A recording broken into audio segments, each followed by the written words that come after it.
Awesome. There we go. Welcome to the Hip Hop Hustle podcast.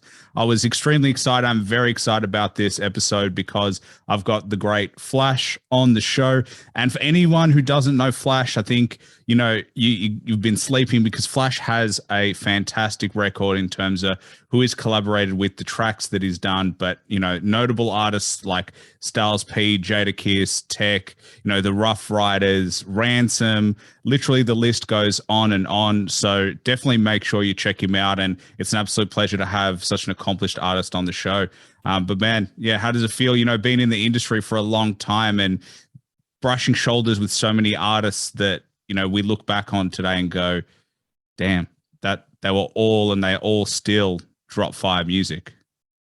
It feels good, man. I've been doing this for a very long time. It just feels good to be able to still do it. It feels like, just being able to still get back on that basketball court after retiring, but I've never retired, you know what I'm saying? So, it just feels good to still be able to do it and be respected for what you do. Yeah, because it's an interesting, because hip hop is one of the industries that it's not exactly an easy industry to be in, right? Because it's like competition. It's like, the ego. It's like you want to always prove yourself, but to be able to be in it for such a long time and hold your own is like a great accomplishment, because I'm sure you see it all the time that artists come in and out a lot. They drop a project, but then they don't have the love or they don't have the skill to maintain it. But how do you think you've done it for such a long time? You see, I think hip hop is the only genre of music. Like people say music and entertainment, or like music and sports. But I think hip hop is the only genre of music that's compared to a sport. Hip hop, because it's so competitive. You know what I'm saying? And it's a young man's game. When you look at other genres of music like rock and roll or R&B, like they could grow old and and be 40 and 50 plus years old and still make music, and they're never looked at as old school, or you know what I'm saying, that like they're or like they're able to still do it. But with hip hop, it's more like a competitive sport. I think that's why so many sports athletes and hip hop artists, it's like a mess. They say rappers want to be ball players and ball players want to be rappers. You know what I'm saying? Because it's like hip hop is so competitive. So like when the younger generation comes in, it's like, no matter what the older generation says, they'll say, we doing it better. You know what I'm saying? Like, it's like comparing a Michael Jordan to a LeBron James, or, you know what I'm saying? Or Dr. J to a Michael Jordan. You know what I'm saying? So I just feel like, and can appreciate to still be here after 30 years in the game. You know what I'm saying? I started rapping when I was 8 years old. So, and I got my first record deal when I was 16 years old. So I've been doing it for a long time, and just to still be here and being appreciated and still be able to get on that basketball court and play with the young boys, it's just a good feeling. I mean, you have seen ball players throw down bars. I mean, Shaquille O'Neal threw down. I mean, Kobe Bryant has bars. Allen Iverson threw down bars. The list goes on and on of like, Dame. I think the best NBA rapper right now is Dame Lillard, that plays for Portland Trail Blazers. I think he's the best rapper right now with bars. It's hard because I don't understand how they got the time. They're playing every second day, they're traveling, and then to be able to write bars as well as perform on a regular basis. Being a rapper is a full-time job, let alone being a rapper and being, a professional sports athlete. Yeah, well, a lot of us rappers just don't rap. It is a full-time job, but it also is a gift. So, everybody creates in different ways. Like, I'm not the type of artist that goes in the studio, sit down and listen to a beat and write. Like I usually write all of my songs and all of my rhymes while I'm driving around in the car. You know what I'm saying? So maybe a ball player while he's on the court or while he's driving around in the car, while he's sitting back home, by the pool or whatever, relaxing. That may be his creative time. So you never know. Like, I also know artists that like to just go to the studio and sit in the studio and create, but that's never been me. Like, I write 90% of my songs driving around in my truck, What do you think it is about the truck? Like, is it the road? Is it just like that you don't have to really focus? You can just it's like a time for your head to just wander? I think it's just driving around and being able to think, or just being outside in general. Like, back when I used to live in Harlem, or, just sitting on a rooftop, something like that, looking at the city, things come to you, or it just depends on your environment. Whatever your environment is, it might make it be easy to come to you. I can't just sit in the house and, kids running around, or, wife telling you to grab this or do this, or honey, take out the garbage. It's hard to it's a lot of things going on. So, I spend a lot of my time just driving around, just listening to beats, thinking, listening to other artists that, I respect or look up to, just to get some inspiration. And I've been doing that since I was younger. I grew up at an age where I was introduced to hip hop very, very young. So my brothers and my sisters, they was into like funkadelic music, like Bootsy Collins, Parliament, things of that nature. And then came hip hop. Then they got into like Grandmaster Flash, Melly Mel. And this was not like, and I'm able to remember this because I was a baby and they was teaching this to me, and my older brothers rapped. So I'm kind of like a product of the older era where I was kind of taught to be an MC. I get younger generation now, they ask me like, well, how do you do it? Like, can you teach me? And it's hard for me to really teach them how to be an MC. I think it's kind of like a gift, my brother had a gift and he was very good at it. He fell victim to the streets or whatever, but he taught me at a very young age. And it's something that stuck with me from back then. So, I'm very, very well inclined with hip hop, and, it was just a blessing to have that, like it's I tell the younger generation now, like a lot of the younger generation think that our generation don't mess with them because of the sound of music or the lack of content. But it's not about that. I just want the younger generation to just have some type of substance with what they say. The sound evolves. Hip hop now doesn't sound like it was. And, hip hop in the 90s didn't sound like hip hop in the 80s. Hip hop in the 90s don't sound like it was in the 2000s. So the sound will evolve. But I think that the 4 elements of hip hop, which is breakdancing, graffiti, DJing, and MCing, they should all be there. So I think when it comes to MCing, you should always be able to say something of substance to make, to touch people, songs that will last forever, Yeah, I think because I've had this conversation a few times, but like, I agree with you that like the thing is you want the genre to evolve, because that's why hip hop is so big and so popular, is because it continues to change and it embraces creativity. It embraces, people doing interesting things. And I look at other genres of music and I'm like, it's been stagnant for 30 years. It hasn't really changed in terms of, hasn't embraced technology. It hasn't embraced the things that hip hop does embrace. But I agree. I think a lot of the challenge, especially for, people who grew up on the 90s music and 2000s, is like, it was so lyrically heavy. It was so content heavy. You can see multi-syllable rhymes. You can see rhyme schemes. And then now they've used their voice in a different way. So they don't have the same technical aspect, but what they bring is like this unique sound. They're starting, like, I look at Travis Scott. I think he changed the game in the way he used auto-tune, in the way he used his voice to just encapsulate, the masses and encapsulate the younger generation. But it does sometimes miss the potency of like technical hip hop skill the genre was built on. So I think that's like the bridge that is almost trying to be, brought together.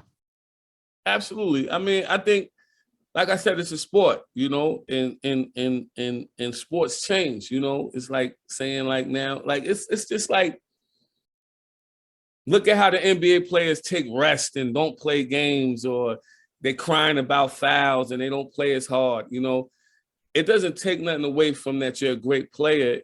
I just think that you're not, it just dilutes the sport. It's like, when you take away the lyricism in hip hop, I think it it's just diluting it. It keeps watering it down and watering it down more and more. But like you mentioned, like Travis Scott, and like even though he's not the most super lyrical person, he still has songs where he's saying things and and touching people and making them become fans out of what he says more than just he has a dope melody.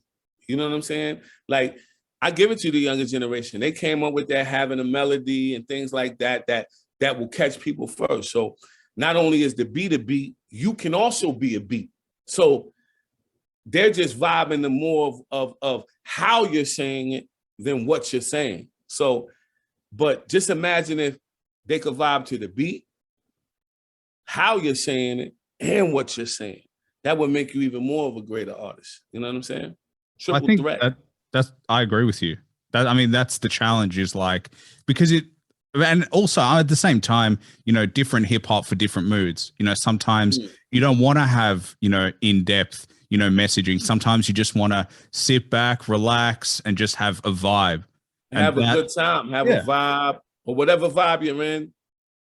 And it's like, at a party, do you want to be listening to that kind of stuff? It's like, it just depends. So I think, it's good because you've got whatever you want for any mood that you're in. So I only think it gets better. But why do you think other genres haven't evolved in the same way? Because like hip hop is evolving literally every single day. It keeps changing. It keeps molding. New artists try to do different things. But why do you think hip hop specifically does it so well and other genres tend to struggle? I mean, number one is because like I said, it's like a sport. It's a young man's game. You know what I'm saying? Like,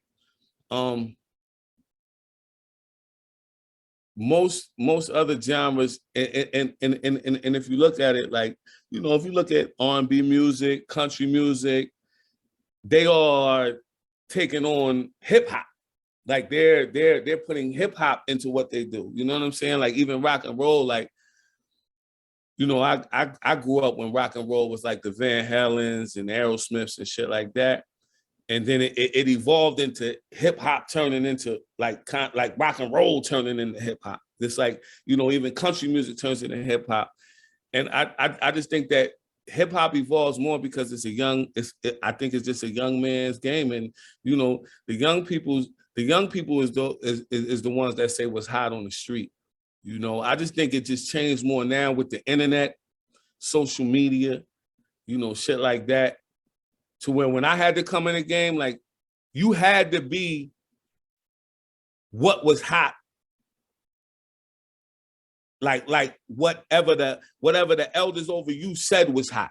Like, you couldn't just say, "Oh shit, I'm hot. I'm gonna throw this out and just make this shit and everybody's gonna be into it." No, if I wanted to get on, I had to go through certain chambers in order to get on, in order for people to respect me. Nowadays, you can say, I don't care what nobody say. I'm going to put this on the internet, put some type of gimmick behind it. And if it takes off, it's not even about the music anymore.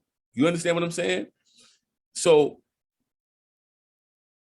I think that nowadays it's lesser about the music and more about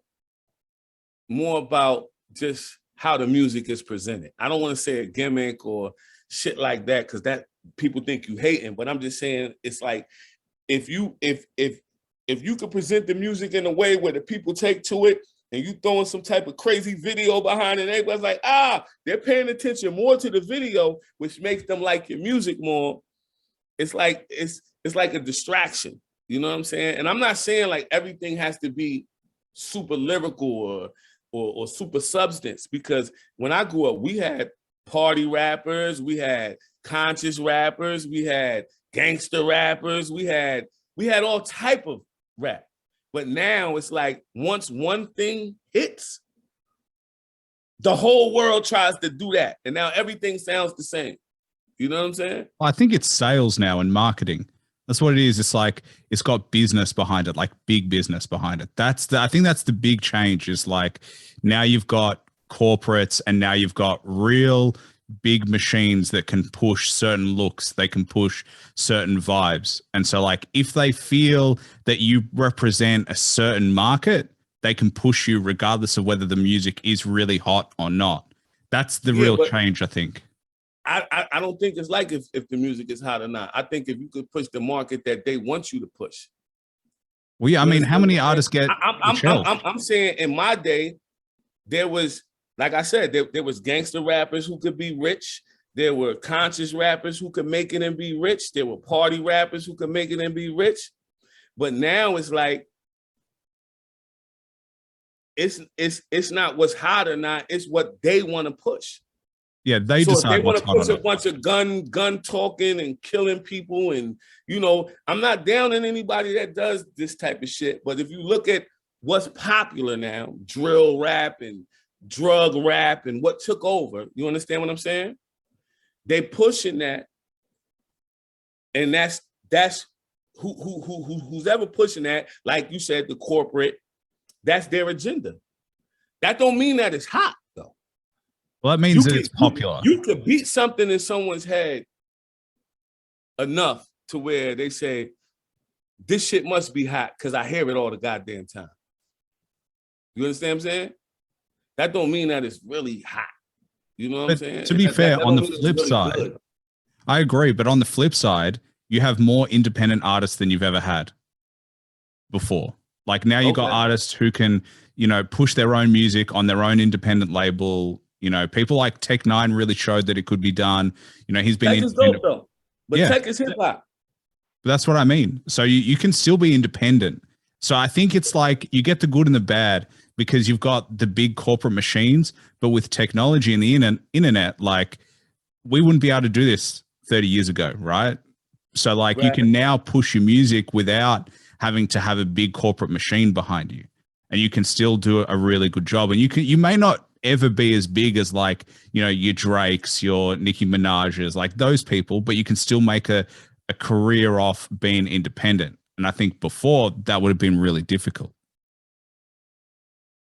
I think before would have been really difficult, but I think it was better before. I think it's better now for the artists as far as you're able to do what you want to do and, see your residuals how you should see them. But it's so oversaturated with bullshit and with so much shit that like everything that's like most of the shit that's really, really, really, really good is hard to get out there because it's oversaturated with bullshit. You understand what I'm saying? Like, yes, now is the time for the independent artists, right? But without really like a good machine, or it's still, it ain't what you know, it's who you know in order to get out there. You know what I'm saying? Somebody might luck up and, put something on the internet and it takes off, but it was a reason it took off. I don't know.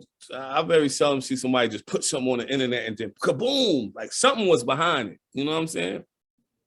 Yeah, I think what happens is they put something up, it gets attention, and then somebody captures that. A machine goes, there's potential here, and they push it.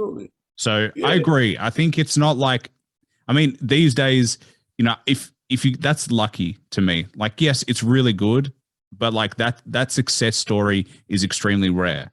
For the most part, you're going to have to grind, and you're going to have to, drop mixtapes, EPs. You're going to have to really, start distributing. You got to develop your sound, your look. Like it's tough. Maybe I think that was my day, developing a sound and, and your look and grinding and getting out here and touching people on the road. Now you got people not even thinking about the music they created. They like, how can I make this TikTok go viral? And then whatever song I have on my TikTok, that will be the one. Like, you're thinking about that more than, is this really good music? You understand what I'm saying? It's like, it's a competition more to be popular before being good. That's backwards. I think you should be good and be good first. Then if you're really good, then you should be popular. You got people who become internet stars first, and then their ulterior motive was to be an artist. But they're artists. But because they got on the internet and ran through the grocery store and jumped on a bunch of tables and threw some groceries and all of that, and they got 1 million followers now, here's my new single. You understand what I'm saying? It's a totally different game. It's just a totally different game. It's attention capture. It's like, I got to capture attention first, and then, yeah, that's what it is. It's like a funnel. It's like, you know, if I can have a skit, or I can have a joke, or I can have something that like captures people's attention, then, like, you know, even if it's 100,000 and you get 1% of those, it's 1,000 people that listen to your music. And so that's like, you know, that's the attitude right now. And I do agree that is definitely, but it's also really challenging because, like, as an artist, you're like, and you know, how many artists legitimately have those personalities where if it wasn't a need to do it, they wouldn't do it? Like, so many artists are like, if I had it my way, all I would do is create, and then people would listen to my music, and based on how good it is, that's what people would decide. But you can't do that anymore because you need people's attention. You need people's attention. But I just feel like, because it's so attention based, that they're comparing all artists. You understand what I'm saying? Like not that you should put an artist in a box, but like now they're comparing like Nas's to like the Nas, like they'll put Nas in the same category as, you know, someone who shouldn't be in this category, like Kodak Black for the great rap album of the year. That shouldn't be. It shouldn't be like that. You know what I'm saying? Like, it shouldn't be that. That shouldn't be a comparison for hip hop album of the year or whatever. You know what I'm saying? So and because it's so wide now, you know, it's I think that there should I really think that there should be genres in hip hop. If you calling yourself hip hop, you know, because to me, everything ain't hip hop. Certain things are extensions of hip hop, but they're not hip hop. The same way someone in rock and roll would say songs that got awards for rock and roll awards aren't rock and roll. They were hip hop records, but got rock and roll awards, but it's not rock and roll. So I feel like there should be extensions of hip hop, because these things are extensions of hip hop, you know? Yeah, I think you raise a really good point. And I think, you know, that extends to almost, you know, a lot of art, and a lot of people talk about the greatest artist, you know, greatest hip hop artist, but like, it's gone to the point now where you can't compare, you know, 90s artists and 2020s artists, because it's such a different genre of music. It's like, it doesn't take nothing away from the new artists, but I just feel like it's a different genre of music of what they do. But it's still great music. Like, I don't take nothing away from the new artists. Like, I love certain artists, you know what I'm saying? I love the melodies, you know? I love the artists who I say are on the cuffs, like the Drakes and the Kendrick Lamars, and J. Cole's, who are still able to be lyrical, lyrical and still have melodies. You know what I'm saying? So they were able to like dabble into this new shit. Nipsey was able to do it. You know what I'm saying? God bless Nipsey. Nipsey was able to do it, you know, and even like artists like I'm gonna think of some of the new artists that I like Roddy Ricch. Like I'll listen to him and he's like melodic, but if you listen to what he's saying, he's really saying something. He has songs about things and his mother and getting out of poverty and things like that. I'm just saying, like, there are certain artists though that shouldn't be in the same category with other artists. You know what I mean? But it's just so hard with hip hop. And I think so because the young control it. You know, it's the number one money making music genre, but you know, it's a young man's sport, you know. So yeah, and it's the fastest growing as well. It's the number one, and it's the fastest growing. But like you can see it invades everything. Like it is in every ad. Like, you know, ads are shit if they don't have a hip hop track. You've got before sport, after sport. You've got, you know, the halftime show at the Super Bowl. How good was that? I mean, everybody loved that. That was great. That was classic. Yeah. It was just great to see it, you know, and it was a beautiful thing for hip hop, man. Hip hop won that night. You know what I'm saying? I don't even care who won the Super Bowl that night. Now, I remember watching it and just being like, damn, they got like, it was just a spectacle. It really represented hip hop in such a positive way. You know, you had Snoop crip walking, like just in front of everybody. And like, you know, it was legendary, man. Yeah. That was legendary. But, you know, I think that there's a lane for artists like myself. And, you know, there's a lot of young artists coming up, you know, way younger than I am that have something to say. It's just that a lot of them feel like they don't have a lane that, you know, like really to get it off. So that's where like me and Tech come in, and, you know, people like Ninth Wonder, you know, I know they have Jam Live Records, and, you know, just a lot of people just trying to create avenues, you know, just to get some of the younger artists that really want to be lyrical and lyricists. And remember, just being lyrical and being lyricist doesn't mean you have to just be all conscious rap or, you know, or whatever. I'm just saying, like, just say something, like just have something with some type of meaning, and you know what I mean? And you can still do the other songs too. Like, look at Big Sean. Big Sean is super lyrical, but he still does other, you know, you got to be able to do the popular music as well if you want to, you know, feed your family. And I think that's great. Like, I do the same thing. But I'm just saying is the powers that be, like you said, those companies, they find things that are, you know, it's like a quick get rich scheme, and they'll just put it out there, and you know what I'm saying? It's no more grooming an artist. It's no more making an artist, making sure that the artist is going to be around a long time. It's like, yo, is this hot? How long can I get money off of it? Let's put it out right now because it's hot right now. And if he's gone in a year, or if he's dead in a year because he's talking some gangster shit, whatever, on to the next one. And I just think shit like that is fucked up, man. Yeah. I mean, it's tough because like then I look at the artist and you want the artist to be able to say no, but like imagine you being presented with that opportunity. Everyone's going to say yes to that. Doesn't matter who you are. They give you cash, they give you fame, they give you everything that you ever want, especially because, you know, hip hop traditionally comes from the streets. It comes from people who are not in a privileged situation. So they've never seen the type of things that they're being exposed to.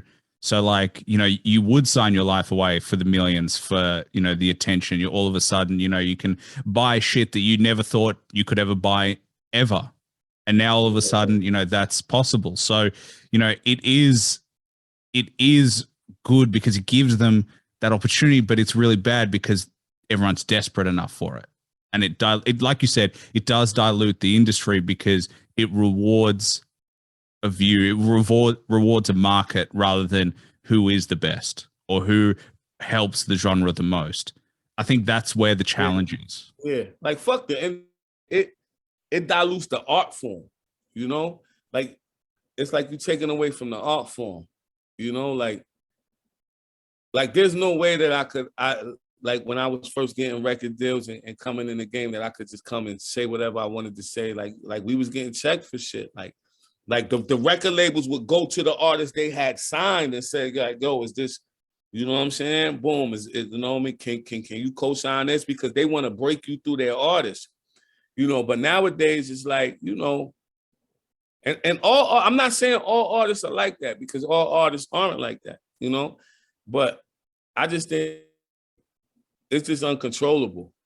You know what I'm saying? It's just it's out of your control. That, you know, it's you know, like with the internet, it's like, who am I to say you not hot when you could put something out and get 2 million views and a label? Like, who am I? You know what I'm saying? Or who is Ghostface? Or who are you? Like, I just got $1 million deal. But back in our day, that would not even be possible. Like, superstars aren't even superstars no more, man. Rappers was superheroes to me growing up. You understand? I see them on Instagram so much. Like these kids see everybody on Instagram so much. When they see them, it's no star factor. You're seeing everybody's everyday life. Like, you feel like you can compete with them. You can fake it to compete with them. People are faking it. You know, to fake it to make it. Like, people are faking it to compete. Like, there is no, like, I can remember the first time I met Jay-Z or saw DMX and met DMX. That shit felt crazy to me. But now these kids they see people every day. They see your lifestyle every day. So the all factor on being a superstar, that shit ain't even, it's not like how it was, man. Well, how was it meeting DMX for the first time? Oh man, X is a man. That's big bro, man. Just meeting him for the first time, it was like, I probably was signed to Rough Riders, not even, it might have been probably about 3 months. And you just, like, in my day, like, you just didn't get signed. Like, you had to, like, I was already signed on another label. I was signed to Steve Rifkin at the time when I met D from Rough Riders. So I was signed to Steve Rifkin, who owned Loud Records. Then he started SRC Records. So he signed myself, Akon, David Banner, and another artist, Granddaddy South. And he signed all of us. And I sat on that label for about almost a year. And the South started emerging and all of that. And that's when that's when David Banner dropped like a Pimp with Lil Flip, and that blew up. So when that blew up, it was like, shit, the South started coming, then Bone Crusher came with the bun, dun, dun, dun, dun, and then the South said, boom. You know what I'm saying? The South took over. So Steve was just like, damn, I don't even know how I could break you through. So I started working with Akon. That's how I got so many records with Akon, because we was label mates. This is before he blew up. And Locked Up had just came out, but I kind of got sick of sitting for a while. And then I got an opportunity to meet D&Y, who are the CEOs of Rough Riders, baby sister. I met her. She heard my music. And she took it to her brother and was like, "Oh, I think I know this guy signed already, but I think you could work something out with him." So I met him, and I started going up to Rough Riders studio. So with real hip hop dudes, it's like, you could be nice and they could like the music. You could be lyrically ready to go, but they gotta know, like, if they could fuck with you as a person. So they want to be around you for a minute and all of that. So I started going up there, hanging around for a minute. And then they had a record that I think Scott Storch did it at the time. No, Dr. Dre did it at the time. So it was a record, and Dr. Dre did it, had Busta Rhymes on the chorus. And DMX was on it. Kiss was on it. But they went through some issues or whatever and couldn't clear Busta. So Busta was like, have somebody else do the hook. So I just redid Busta's hook on the record. You know what I'm saying? So I redid Busta's hook on the record, and then there was another artist that Rough Riders was signing at the time, same time as me, named Cartoon, and they threw him on the record. And then they couldn't clear the beat or whatever. So then Scott Storch redid the beat, redid the Dr. Dre beat. You know, this industry shit. So I'm giving you some shit. You know what I'm saying? I love it. You know what I mean? So then Scott Storch redid the Dr. Dre beat, and then And then I wasn't even signed yet. I wasn't even technically all the way signed yet. And then it was like, yo, well, you know, this is a go. And then they picked a couple of my records and put them on a Rough Rider compilation. And then by then I signed. So let's say all this shit happened in a few months. And then it was like, yo, we're going to fly down to Miami and shoot the video. And at the video was when I first met DMX. You know what I'm saying? I met him at the video. So, you know, and X is a special dude, man. Like, you know, I had to get prepped. I got prepped to meet him. Like, you know, my man D was like, yo, listen, when you meet him here, man, you're going to give him this weed and you're going to be like, yo, what's up, man? Pleasure to meet you, bro. I hand him some weed or whatever. And then we started, you know what I mean? I got prepped on how to talk to him and, you know, but X is a person, like, you got to prove yourself. X probably ain't fuck with me for like probably the whole first year I was with Rough Riders. It was like, you got to prove yourself. You know what I mean? I don't care if you nice. You know what I'm saying? Like, you know, I got to see you more and fill you out and shit like that. You know what I mean? See, it's so interesting when you tell me stories of, like, you know, things not being cleared and, like, you know, Busta Rhymes was originally on the hook and then he couldn't get cleared. And then, you know, the Dre beat wasn't cleared. I mean, these are all the things that fans never think about. Like, this is like the shit that, like, you know, I listen to a track and I'm just like, that's a banger of a track. Or I'm like, oh, I wonder why they chose that beat. Or like, I wonder why they did this and did that. But it's like, there's so much that goes in behind the scenes that you will never know about. There's so many beats and so many situations. Like there's so many beats that I've had or I've heard and they were somebody else's beat or 20 other artists had a chance to get the beat and they didn't pick it. And then this artist picks it and it blows, and or this artist had the beat and it didn't clear. Like I've seen situations, you know, I don't want to say no names, but you know, artists know what it is, like where, and this is something for up and coming artists that want to get with labels, you know, like, you know, get with somebody else and just sign everything over. Like, you could do a record with an artist, right? And let's say the artist is a big artist and you pay that artist $50,000 for the verse, right?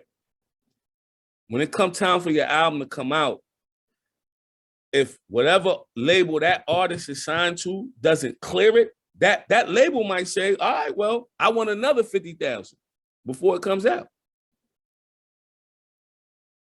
And if you ain't got it, it can't come out. Now that's $50,000 that you wasted because you already paid the artist $50,000. So does that mean you can't? That shit is real.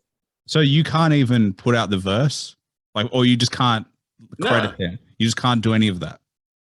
I mean, you could throw it out, but depending on whatever label that you're dealing with, it might be some consequences. You understand? Like, this is hip hop now. This is some, you know, this is some street shit.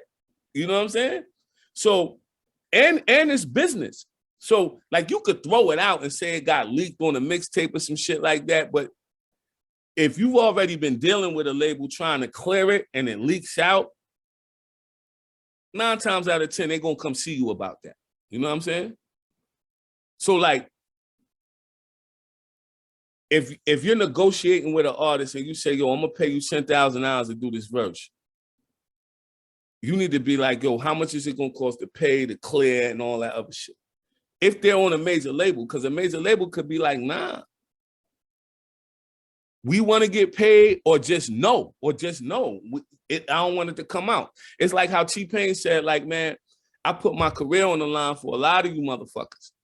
Because remember, T-Pain oversaturated itself. So I could see his label saying, like, yo, you just can't jump on everything, bro. Like, you got another album coming out. People gonna get sick of hearing you. So you just can't jump on anybody's shit. You understand what I'm saying? But if you've been doing this shit all your life, and then you get on and you got all these artists that you fuck with, these artists, like, you like them and you fuck with them, and they willing to say, yo, I'll give you 30,000, I'll give you 50,000, or you just want to do it for free because you fuck with this artist and you was a fan of them. Your label could say, no, I ain't clearing it. So they better not put it out, or I'm going to cease and desist it, and that's it. You know what I'm saying? Oh, it's like, if, I don't know if you saw like the young girl Lotto from Atlanta, and she was saying like she had a problem clearing a record with one of the artists that was on her album because he was like trying to holler at her or whatever, and she wasn't feeling it. You know what I'm saying? Like he wouldn't clear the record because she wouldn't have sex with him type shit. Like, that's crazy. Yeah, I mean, that shit, like, you know, I understand the business, right? I understand, like, you know, people making sure the business side of it. I can't, like, that shit is no go. Like, you know, because I feel for women in the industry. It is a rough industry to be in because, like, hard, it is. I mean, it's hard for everyone. It's a male dominant game, and it's always been like that. It's kind of like a female getting into the NFL. There is no NFL league. So in order to play football, you got to come play with us. You understand what I'm saying? Like, there's a WNBA, there's softball, women's volleyball. You understand? But to get in the NFL, you got to come play with us.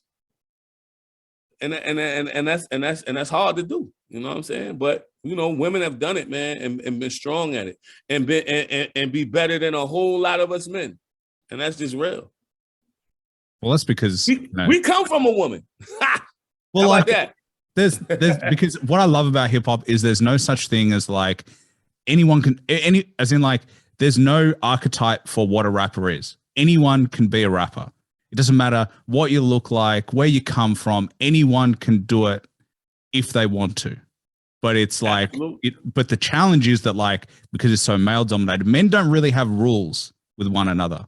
That's what it is. There's no like, you know, it'll be like, I'll fuck you over to make sure that I stay on top. That's what, you know, we're talking about is like, it's like, I got to make sure that my interest comes out.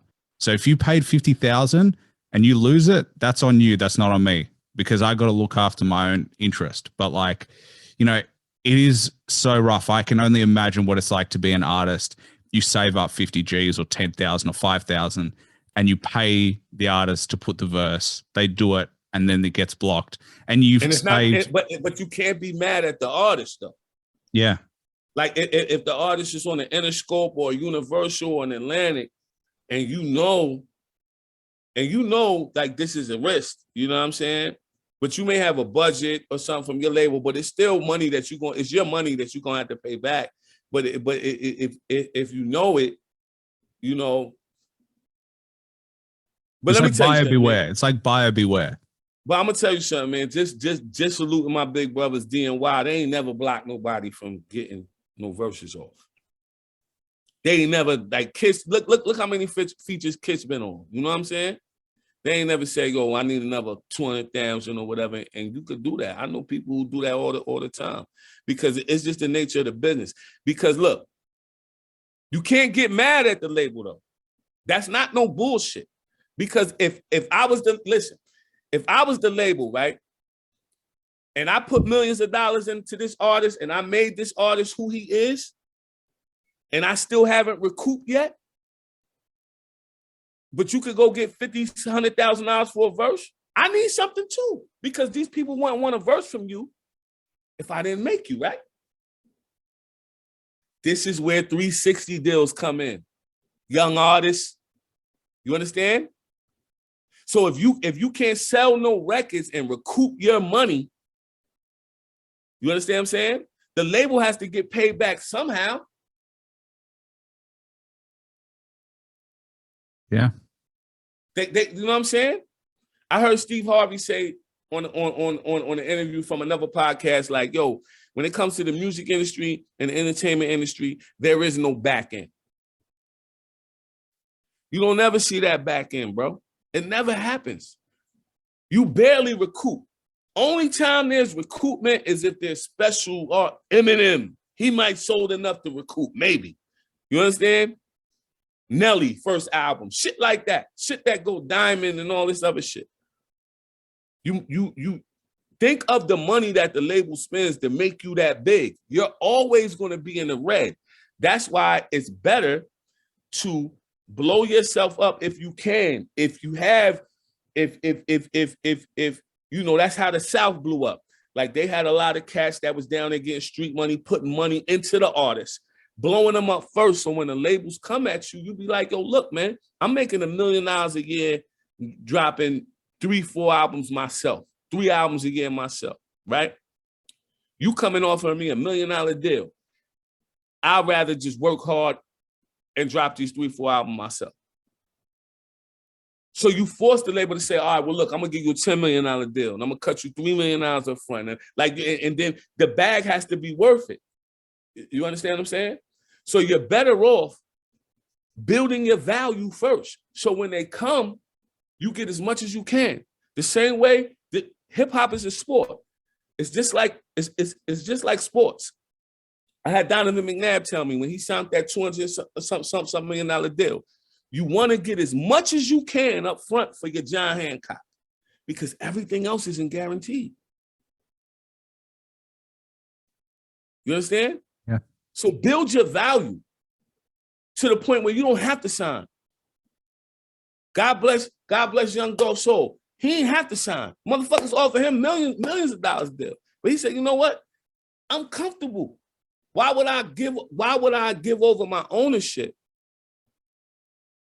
when I'm gonna make the money that you giving me right now in the next 5 years anyway, and still own my shit, and my kids can own my shit and shit like that. Yeah. You got to do your due, you know. This shit is all lights, cameras, and action, and everybody want to be a star, but you gotta learn the business, man. Because it goes back to what we were talking about, that like, you know, you never seen cash in your life and they offer you a number you never thought about. A number you thought was a dream, whether it be 50,000, 100,000, $1 million, whatever it is. But like to you, because you've never made that money, it's like a no brainer. You're like 100% I'm going to sign because like, this is more money that I can even count. It's more money that I could even think about because I never seen it before. And I think 50 Cent said the same thing as you said, is like, you know, if you want to make it big, you got to have leverage. And this is business 101, is like, you need a position of power or some power in order to leverage the best deal that you can. And if you have nothing, then you give away all the power and the label decides all the deal points. They're going to be like, you're an entry-level artist. You got no name. You got no fans. We see potential. We're going to back you. So we need X, Y, Z. Whereas like you said, if I am successful, I may not be the biggest, but if I got fans, if I make money, if I'm doing well, if I'm full-time artist, then you can push back and go, you know what? I can keep doing it my way, or you can give me a good bag. And I think that's what people forget about, is like, you need to have leverage. Let me give you two sides of that coin though. Because I've been on both sides. You know what I'm saying? I've got big bags and I've had to take risks for bags. And when I say that, I say like, okay, let's say you're an artist and you know you hot and you really believe in yourself, but you may not have the dope dealer to put the bag behind you, right? You might not know what it takes to pay marketing to do what you need on social media to get you blew up. You might not have the money, right? Most artists from my era and a little bit after, I'm talking like, you know, the Nellies and all that, because that's still my era. Your initial deal is going to be not in your favor. Even when you get the bag, that deal is not in your favor. But let's say you ain't even getting the bag. You doing a regular deal, right? And you getting $100,000 advance, and you getting a budget, and none of the points are in your favor, right? But you believe in the people that you're signing with, okay? Like I believed in Steve Rifkin. I believed in Rough Riders. I don't know if you know, I was signed to Wanye from Boyz II Men before all of that shit. I believed in everybody because I believed that they believed in me, okay? The reason why I never took off like I was supposed to is because they have other business situations going on. You understand what I'm saying? That they involved me in. Because you got to understand, when you sign deals with labels, you might be worked into a deal with 4 other artists. You understand what I'm saying? So it might be like it was me, DMX, Dragon, E. You know what I'm saying? So if they didn't do what they were supposed to do, I would never get a chance. But let's say you're not even in that situation. It's just you, and you believe in yourself. If you pop off, if you really believe that the people are gonna really, really put their money and time behind you, and you got a nice little team, and you pop off, fuck that first deal. It don't even matter. As long as you pop off and you prove that you can make money, you can say, I'm not giving y'all another album until we renegotiate. And I guarantee you, they gonna renegotiate. You understand? So that's with business. That's with anything. Once you prove that you are an asset, you know what I mean? You have some value. You know what I'm saying? It doesn't matter what you signed on that day. You can say, I'm not giving you another album. I seen Prodigy tell Steve Rifkin when he was turning it, and shit, I see like, yo, I ain't giving you the album unless you give me another 100,000. And the album's done, like type shit. Remember, you have leverage as an artist as well once you prove your worth. So you could prove your worth before or after. So it's a catch-22. Sometimes you might believe in the people that's gonna put the money up for you, and you say, all right, cool. I'm gonna sign this away, just to make sure that they get their bread back. But if you really believe in yourself, that they're gonna put their effort behind you and they really believe in you, and you pop off, you could just come back to the table and say, yo, look, man, I need more than 16 points. I need more than this. Next album, I need this. And we got to renegotiate everything. Or I'll just wait it out. Just like professional athletes do. They wait out their contracts. Eventually, they need you because you're the money. You're the ones that's going to help them win. So they're going to come back and be like, all right, well, no. You know what I'm saying? It's business at the end of the day. And then on the flip side, if you don't pop off, then the label can hold your shit back and shelve you and not release your music because they're like, hey, we ain't get return on this. And you didn't pop off like you said you would, and it's not coming. And like, I feel for those. I spoke to John Connor, and he was on Dre for 5 years, and that album was never released.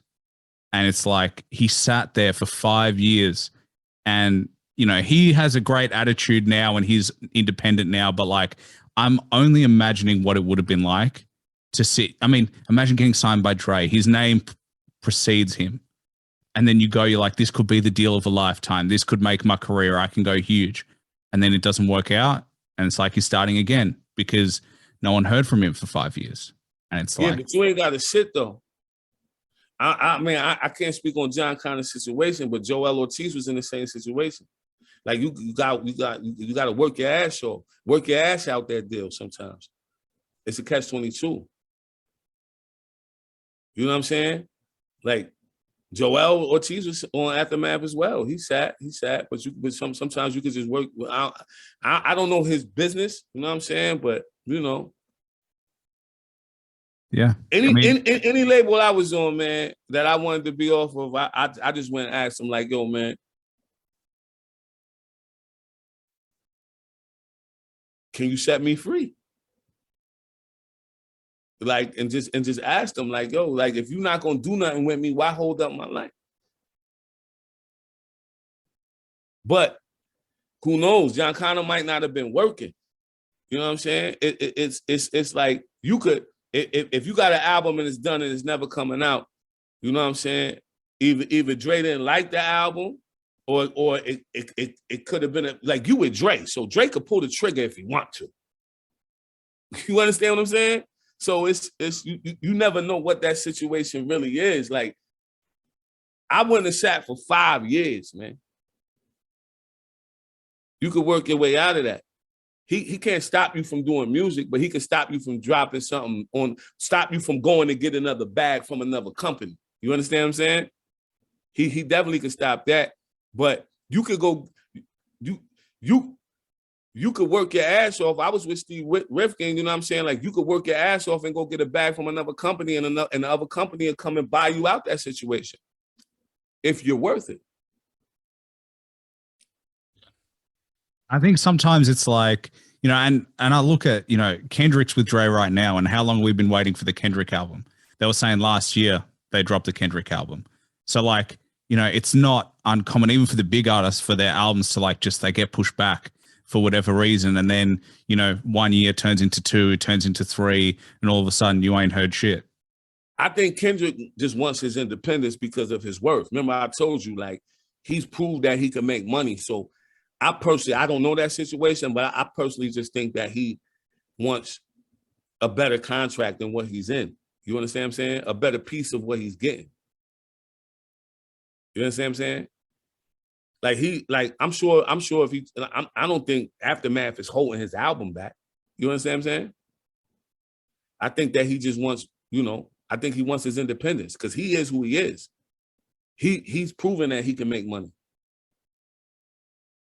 Yeah. You know what I mean? Well, that's an interesting point. It's probably something I didn't think about, is like, you know, potentially he's renegotiating and he's going, hey, we ain't dropping this until, you know, XYZ is met. Well, you know, he voiced his opinion that this gonna be his last album. You know what I'm saying? Like, you gotta also remember this. Like, also once you prove that you're lucrative as well, like, a label don't have to renegotiate with you. You know, so you might just have to figure out how you can if you sign for 5 albums, give them 5 albums. You know what I'm saying? Give them another album and a greatest hits album. That counts. You know what I'm saying? Like, you got to figure your way out of the contract. But I just personally think that Kendrick wants his independence. You know what I'm saying? It's like Pusha T. Like, he ain't on Good Music no more. You know what I'm saying? I'm sure Kanye didn't have to do that. He only dropped like 2 albums on Good Music. You know, like, you know, even the Big Sean situation. Like, I think people just realize how much money that they're missing, and they just want their independence, you know? So they're either willing to wait out the time, but I don't really think there's no time on it, you know? Babe, is it time on contracts when it comes to albums, or you just got to fulfill the albums? It varies. For a certain specific number of albums, used to be 7. I don't know. Right. Some people, you know, sometimes it's time based on performance. Right. You see, my wife is my lawyer. You know what I'm saying? So, you know, she knows the business up and down. You know, my wife varies. Yeah, it varies. It depends on how many albums you sign for, how many years. Because you could say, I signed for 5 albums in 10 years. You feel me? Or 5 albums, and it matters. You know what I'm saying? It matters on how you negotiate your contracts. Even with artists that I deal with now, when I give them a contract, I always tell them, like, this is negotiable. Like, don't just take this and be like, fuck. No, let's negotiate. You know what I'm saying? I try to teach them, like, yo, know your worth. Come back and, you know what I'm saying? Give this to your lawyer and let your lawyer talk to my lawyer.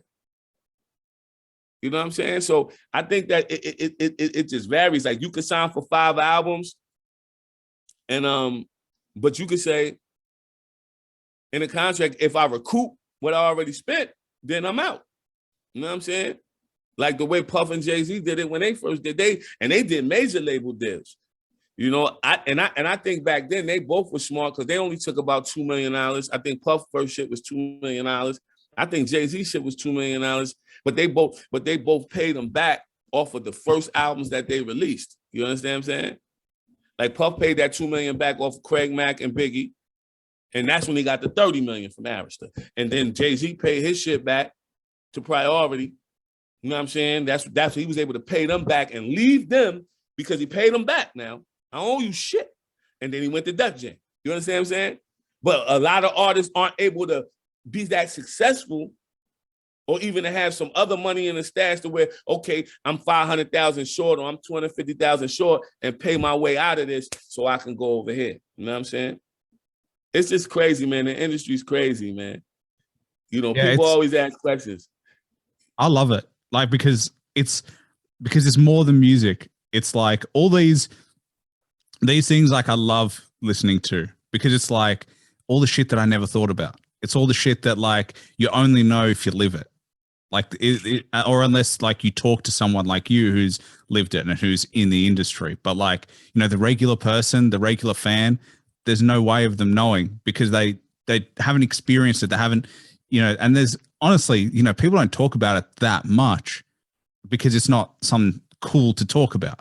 You know, it's not cool to say it's rough. It's not cool to say, you know, talk about how much money is at stake and how much, you know, you owe one, and it's not cool. So like they just don't discuss it. So I think like the more we talk about it, the better it is, because you want artists to know what's going on.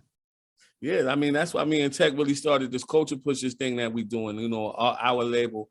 You know, we're just trying to really just push the culture forward and, you know, like bring people together and, you know, just teach each other and vibe off each other, you know, like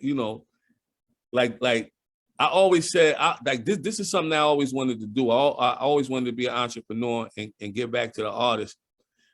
I wish I would have been able to do it back when the game was the game, like before all this shit now, like 360 deals. Like, I'm gonna just keep it honest.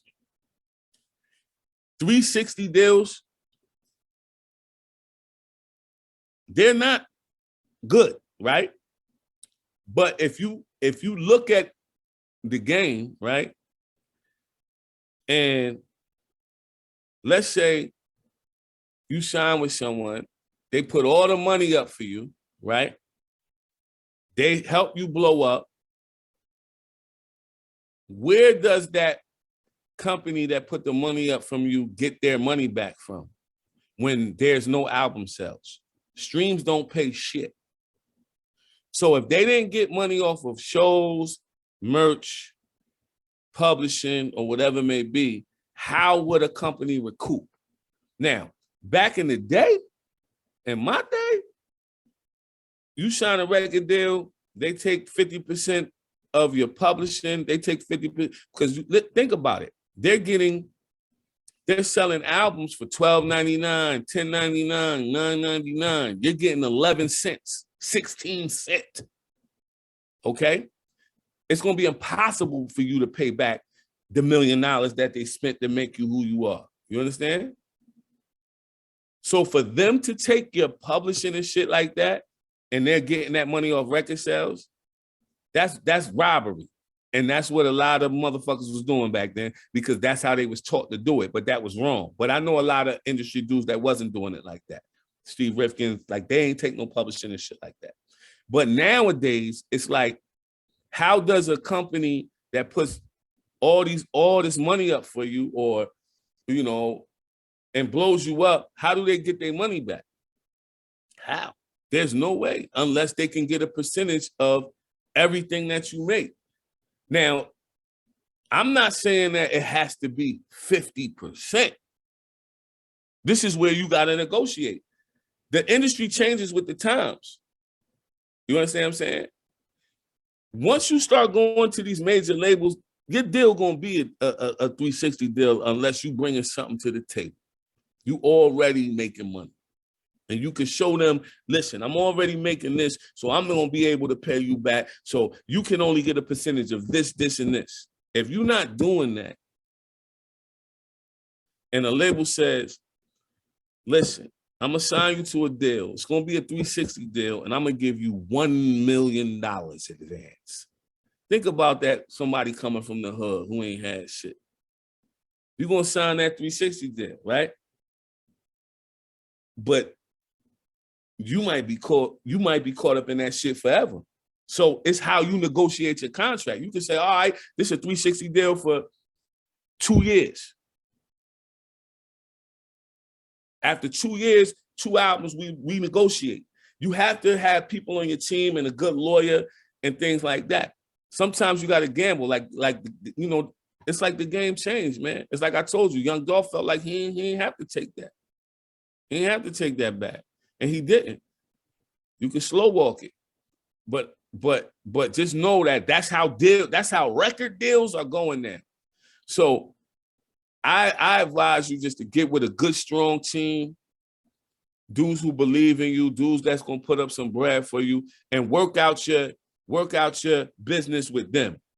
But always work out your business before y'all move, before you even make a move. Work the business out first. It protects everybody. I don't care if you grew up together since y'all was 5 years old. Business protects everybody, you know?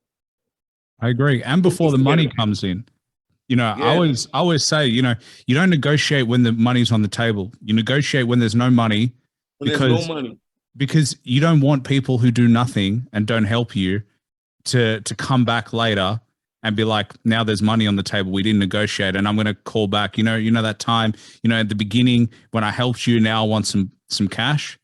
You got to negotiate at the very start. At the very beginning, man. If you're going into business with someone and you say, yo, listen, because it's this music shit is no guarantee. I'm 20 plus years in, man. I'm still doing it. I made money off of it. I'm gonna continue to make money off of it. I'm gonna continue to shine, but I haven't gotten rich off of it. You know what I'm saying? So it's no guarantee, man. So I would just really, if this is your passion, man, also make business being your passion as well. I learned a lot. I made some bad decisions, because I wanted a lump sum of paper a few times, but that's not something that I would advise someone now. Like, that's why, any artist that I deal with, I call us partners. You're not my artist. We partners, we business partners. You know what I mean? Something I actually wanted to ask you was like, I noticed on Spotify, your most recent album, the featured artists aren't listed. Like, why is that? At that time, I was new to the getting on the platform thing, like, you know what I'm saying? And I had did a record with Styles P. This is before I did I'ma Die King. Because I'ma Die King got a lot of features on it. So I did a record with Styles P, and the distribution companies, they put you through a whole lot of shit when you got features on it. They just put you through a whole lot of different things, like as far as like getting the art, not because a lot of the artists I have aren't even on labels, you know what I'm saying? But they want them to clear it. You understand what I'm saying? Like, and it at the time that I wanted to release the album in, I didn't have enough time to go back and get everybody to, like, you got to send in your IDs, take a picture of yourself, approve it, send it in, and it goes back. And then for everybody that I had on the album, it would have took too long. You know what I'm saying? But moving forward on our new stuff, everybody will be listed on there. But at that time, I didn't know that you had to go through all that.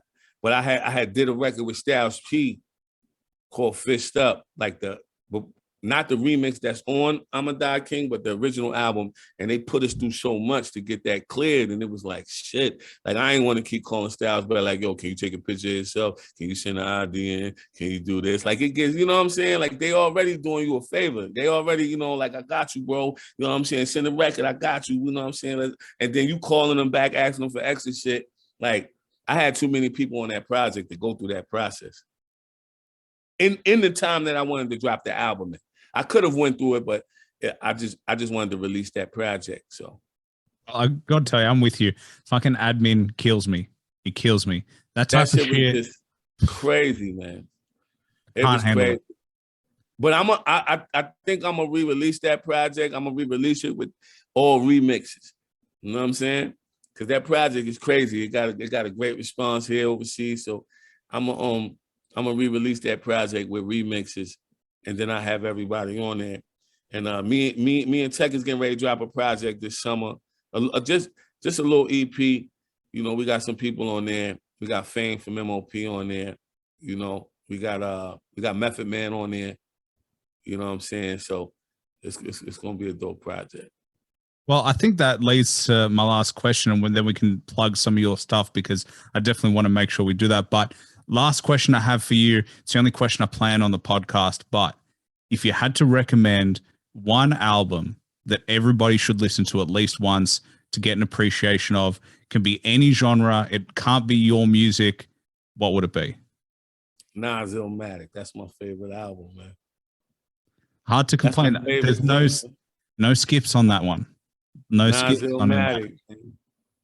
Nas Illmatic. I probably bought that joint like 5 times. So many people stole it from me, man.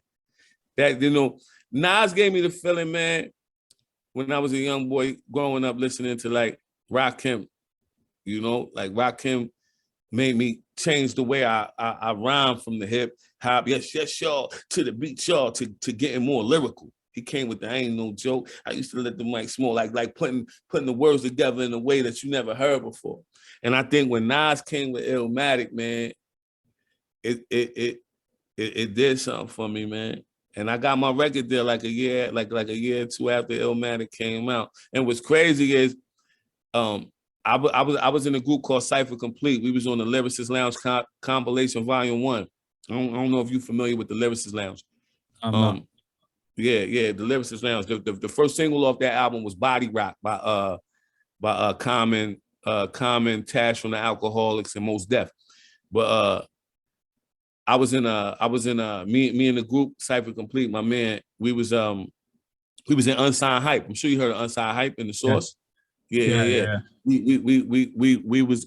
had the privilege of being in Unsigned Hype. You know, Biggie Smalls, Capone Noriega, Mobb Deep, everybody been on there, and Nas was on the cover, man. That was big for me, man. Nas was on the cover, and we was inside as the hot new artist to be signed, and we got signed like months later to Electric Records. Damn. Well, you know, Nas Illmatic is one of the albums that shaped a lot of artists. I mean, it's one of those iconic records that, just changed the game. It changed the industry. It changed a lot of people's mindset about how to be able to, you know, do their craft. So that's hip hop for me, man. Like, that's crazy. That and Off the Wall Michael Jackson is like 2 of my favorite joints, man. You know? Yeah. Again, hard to complain, but you know, obviously for everyone, Flash came through. Please make sure you check him out. You can see him on IG, on Spotify, on all the streaming platforms. But man, did you want to plug anything? Did you want to shout out anything before we finish up? Obviously, you know, you're still working. You've been in the industry for 30 plus years. Absolutely. You heard who he's worked with, who he's met, and all these types of things. But man, yeah, anything you want to shout out? Yeah, man, you know, you could just, you know, catch me on IG. Everything is at Flash is Hip Hop. Flash is Hip Hop. I got a new single that's about to drop on the 8th. That's with Tech, myself, and Source Money. You know, I'm sure y'all know who Source Money is from the Rockefeller days. You know, he wrote I'm Missing You for Puffy. You know what I'm saying? Then after that, we got the project coming, CPC Summer, and that's coming in early June. You know what I'm saying? Probably late June, early July. And just make sure y'all follow, man. We got a lot of shit coming, man. You know what I mean? Follow Tech at Tech Smokey Lie. Follow Culture Pushers at Culture Pushers Collective. And make sure y'all follow myself at Flash's Hip Hop. And then follow the Hip Hop Hustle podcast while you're at it. And make sure y'all follow the Hip Hop Hustle podcast, man, because they're giving y'all nothing but the real shit, man. I appreciate you having me, man. No, it's my pleasure. I love speaking to people like yourself who've got, honestly, I just sit back and I just love hearing everything that you say, the experiences that you've gone through. And, you know, I just love the culture and I just love learning from people such as yourself. Yeah, man. And if anybody out there, if you go to my IG, you tap that link, man, it's all my history, a lot of my videos, a lot of, songs that I've done with all the Rough Riders, DMX, Cool G Rap, Ransom, Wanye from Boyz II Men. The list goes on, man. I got songs with everybody. Fat Joe, Dipset, Jim Jones, Jules Santana, Akon. You know, I got records with everybody, man. Y'all could just do your history, man, and you know, salute, man. I appreciate everybody, man. I appreciate any love, any support, man. And I'm just continue to give y'all some good music. And we can't wait.